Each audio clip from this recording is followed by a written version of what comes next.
Hello everyone and welcome to another video on JavaScript programming. Kaushal this side from SimplyCode, and today we are going to discuss email validation in JavaScript. We already know a lot about validation by now. We came across validation several times and today is the last video on validation in JavaScript. So by the end of this video, you will have a complete idea about the working of JavaScript when it comes to validation. So before we begin, make sure that you are subscribed to our YouTube channel and press that bell icon to never miss an update from SimplyCode. So without any further delay, let's get started. In the previous video, where we came across mobile number validation in JavaScript, we saw two different methods of validating a user's phone number, right? The first method is used when we know what the user has to enter. If the user enters something else, then it will give an error. The other method is with the help of regex in JavaScript, wherein we validated the format of the mobile number entered by the user. And today we will do something similar to what we did in the previous video. So we'll use regular expressions again to validate the email ID entered by the user. So let's move on to the programming part directly, and we'll create a text box here to take the user's input. So what we'll do is we'll create a text box. We'll write here input type is equals to email, ID here as, let's say, mail. Fine. The next thing will be a placeholder, and the placeholder will say enter email ID here. Fine. We'll close this input tag, and the next thing we'll be doing is we'll be creating a submit button. We'll write here type is equals to button, value will be submit, and we'll use the on click event. So we'll write here on click. So we'll call a function on clicking this button. We'll write here validate. We'll create this validate function in a JavaScript file. Now save this piece of code, and you can see we have a text box and submit button here. Now if you write here something, you can see nothing is happening over here. Now the next task we have to do is the one we already know. We'll move on to the JavaScript file. We'll create a function there and use the if-else control statements to check if the email ID entered by the user is in accordance with the pattern or not. Quite a simple task because we have been doing it for quite some time, right? So let's do it quickly. What we'll do is we'll move to a JavaScript file. I forgot to create one here, so let me create one, and the name will be email.js. So this is a JavaScript file.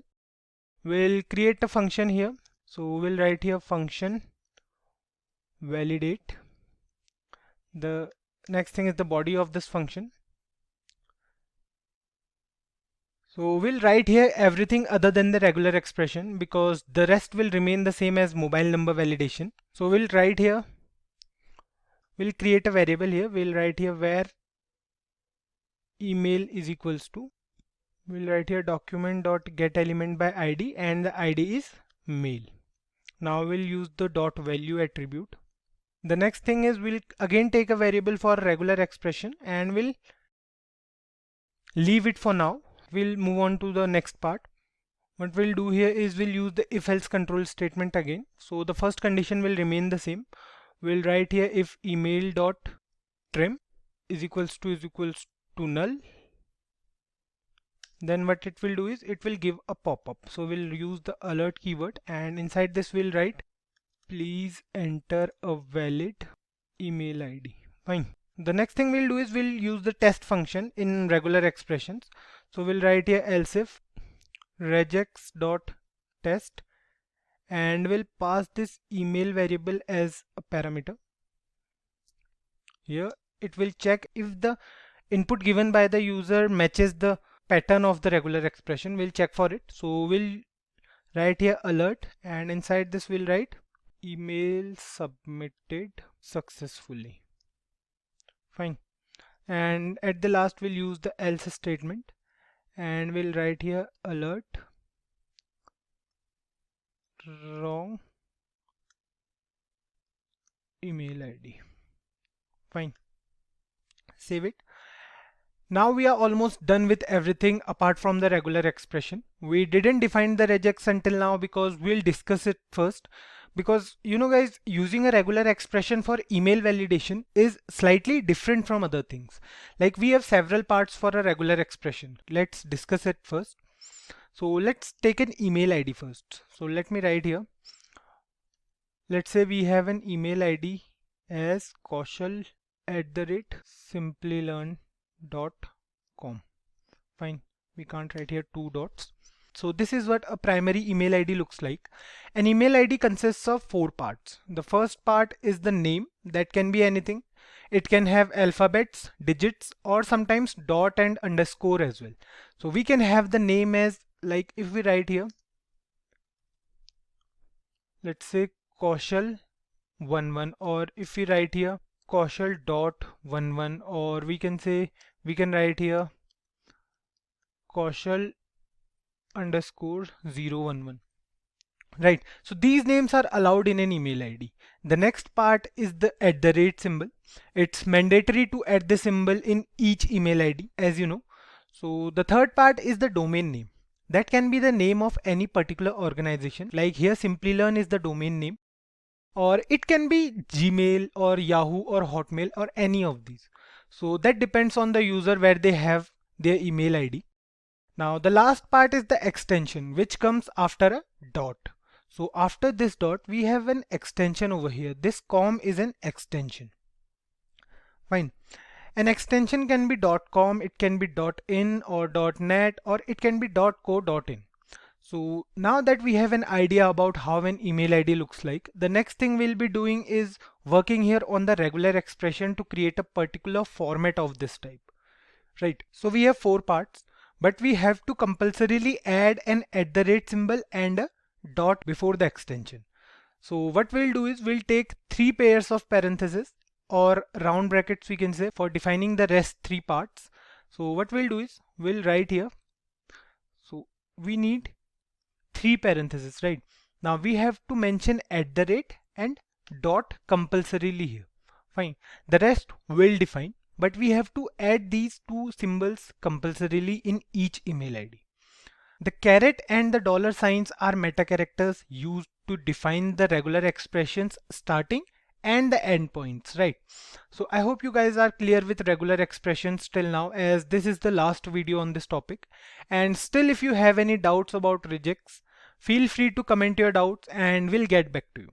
So let's define the first part here. The first part is the name consisting of alphabets, digits, or some specific symbols like dot and underscore. Right, we'll define a range here. So we'll use square brackets to define the range. So what we'll do is we'll write here A to Z or A to Z or 0 to 9. Fine. Here we have defined 3 ranges: a range for small letter alphabets, capital letter alphabets, and a range of numbers from 0 to 9. Now we could have used the global modifier at the end of this regular expression instead of defining a range of capital letter alphabets. We have already discussed the concept of modifiers a few sessions back. Now the next thing is to add specific symbols like dot and underscore. We can't write them simply because if we write here dot or underscore, the meaning will change and it will return true for any character in place of dot. The concept of meta characters, remember? So we have to put a backslash before writing the symbols. What we'll do is we'll put a backslash over here. Now we have added the special symbols as well. The next part is the length of this name. Now it can be either 10 or maybe 20, or we can say in some cases, let's suppose it can go more than 20. Now what we can do is we can either define the length inside curly braces like this. We can write here 2, 20. So this is the range for length, but we can't do it here because we are keeping this thing in mind that the username might go above 20 characters. So what we'll do is we'll use the plus operator. The plus operator will let the user enter the name as long as they want. Instead of using these curly braces over here, what we'll do is we'll use the plus operator here. Fine. Now the next part is for the domain name. After this @ symbol over here, what we'll do is we'll write the domain name. That has to be there in each email ID, right? The domain name can be the name of any organization, as we have already discussed. We don't need digits in the domain name, right? So what we'll do is we'll simply write here A to Z and A to Z. So we have defined two ranges for domain name, one for the small letters and the other one is for the capital letter alphabets. Fine, we did it almost the same as name. Now again the domain name can be of any length, so we have to use the plus operator here. What we'll do is we'll first put them inside square brackets, I forgot to mention them here, and then we'll use the plus operator. Now the regular expression looks a bit complicated, right? But we don't have to worry about it because these all are easy things, just a little bit lengthy we can say. So the next thing we'll be doing here is we'll be going through the last part of a email ID. After this dot symbol, what we have to do is we have to define another range for the extension. Right, the extension can be any alphabet with a length not more than 6 to 7, right? So what we'll do is we'll write here A to Z only consists of small letters, or we can include capital letters as well. So what we'll do is we'll write here A to Z as well. Now the next thing we'll do is we'll define the length of this extension. So we don't need the plus operator here because the length of any extension can't be more than 4, 5 or 6 maybe, right? So what we'll do is we'll define a range of length.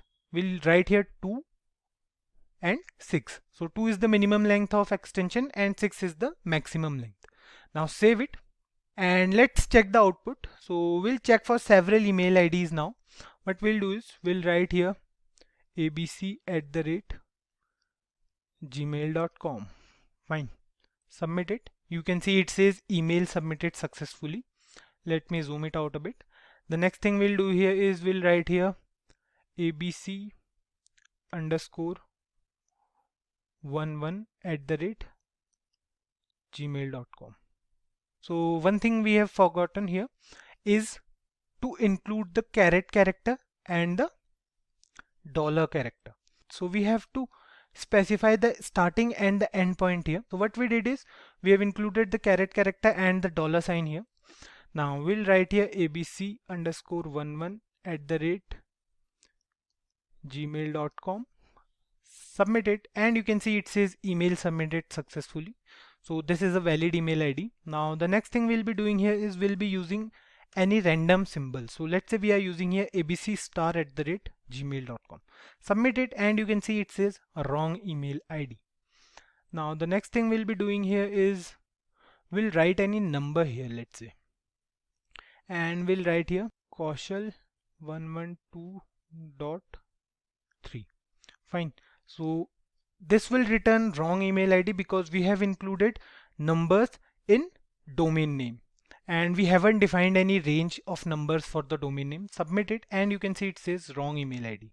Now remove these numbers from here and submit it.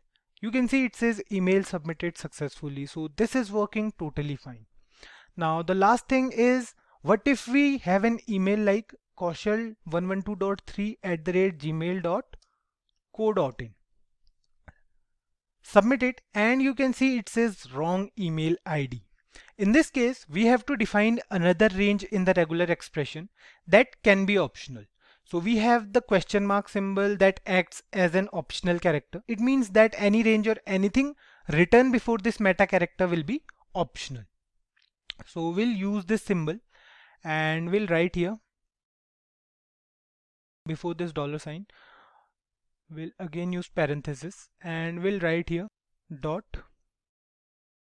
A to Z and then we'll define the range as 2,6 and we'll use the question mark sign here, or we can say this optional meta character here. Save it. And now what if we write here kaushal@gmail.co.in. Now submit it and you can see it says email submitted successfully, and this is totally optional. If we write here kaushal@gmail.com, submit it and you can see it still works fine. So this is how we can validate a user's email ID in JavaScript. We can do a lot more stuff in this. I want you guys to do it. So that's all for this video, guys. See you in the next one where we will go through debugging in JavaScript using Chrome DevTools. Now, if you like this video, do give it a thumbs up. If you have any doubts, do let us know in the comments below. Share it with your friends and don't forget to subscribe Simply Code. Thank you.